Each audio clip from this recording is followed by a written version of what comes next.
And to be accused of sloth in delivery by the right honourable gentleman, let's just take the last week. We both have been having these leadership elections. We got on with it. We've had resignation, nomination, competition and coronation. They haven't even decided what the rules are yet.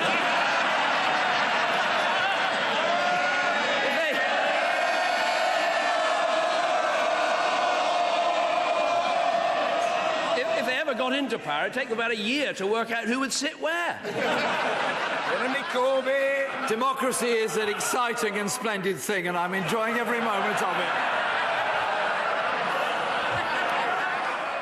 Well, Jeremy Corbyn might be enjoying every moment of it now, but his party's leadership battle is heating up, with a new candidate to challenge the Labour leader and new rules on who can vote in the contest. RT's Harry Fear is here to talk that through with us. So, Harry, there's a new challenger in the race. Yeah, and the Labour leadership contest now starting to look like the short-lived Tory leadership contest, with some new faces appearing that we're not all too familiar with. So now, former Shadow Work and Pensions Secretary Owen Smith is also standing, taking a number of contenders now up to 3, with Angela Eagle and Jeremy Corbyn, and all 3 of them are running on anti-austerity tickets, very clearly.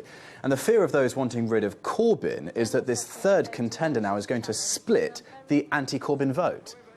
And who is going to be able to vote in this leadership contest? Because there have been changes in that respect. So the National Executive Committee, when they decided that Corbyn will automatically be on the ballot, they also decided that those automatically eligible to vote, who are Labour Party members, will have to have been members for at least 6 months. The cut-off date they've set is January 12th.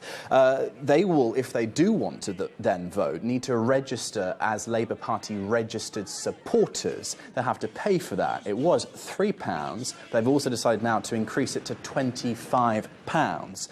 You'll remember that last year when Corbyn won his bid, he got more than 80% of support from that category of registered supporters, but he didn't get an absolute majority of support from the Labour Party members. And it appears that the NEC took this decision once Corbyn left the room yesterday. And what's the reaction to that significant price hike? Well, to say that Corbyn supporters are critical of the decision would be a massive understatement. There is a petition now to the effect of calling outrage on this decision. They are saying, those in support of this petition, you see it's already got several thousand signatures, another petition has got tens of thousands of signatures, they're saying they have been democratically disenfranchised, that the decision is an attack on democracy, that they've been socially excluded by the price hike. Also, though, the NEC has decided that over the course of this Labour leadership contest that there are not going to be any Labour Party constituency meetings. Why? Not absolutely clear, but those who are critical of this supposed Corbyn coup, supporters of Corbyn, are saying that this may have been to block an actual no-confidence vote in Angela Eagle that she was facing perhaps in her own constituency. All right, Harry Fear, thank you very much.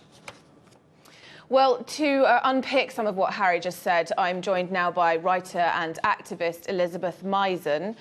She wrote an article on how those excluded from this vote for the Labour leader can get around the new rules. So, Elizabeth, talk us through your findings. How can people get around these new charges? So I spoke to Unite today. Unite the union is the biggest union in the country. And if you join Unite, then you can affiliate as a member of the Labour Party and you can vote through them. Anybody who is a member of Unite and who is affiliated to the Labour Party under that membership, as long as they're paying their dues and they comply with all the usual terms and conditions, they are automatically eligible to vote in the Labour leadership elections. And that would start immediately? Yes. So for some reason, the Unite membership are not subject to the same rules as people who have joined up in the last 6 months. Interesting. And who will mostly be affected by this inflated fee? Well, clearly people who are unemployed or people who don't have a huge amount of money. Now, if you are unemployed, you can join Unite as a community member, and that is only 50p a week, so that, you know, works out £2 a month, £26 a year. And this is a way for people who aren't earning a lot of money, who might be unemployed, on job seekers allowance, etc., to be able to vote in the leadership elections. But there may be people who don't particularly want to join Unite, who then have to fork out the £25 fee. And, you know, for some people, that is a lot of money. So Unite could potentially be expecting a huge surge in membership. Shouldn't the NEC's ruling be celebrated, though? Corbyn's on the ballot, so what's the problem? Yes, absolutely. I mean, I don't think that anybody is particularly frustrated that he's on the ballot, and certainly I haven't heard anyone voicing that concern today.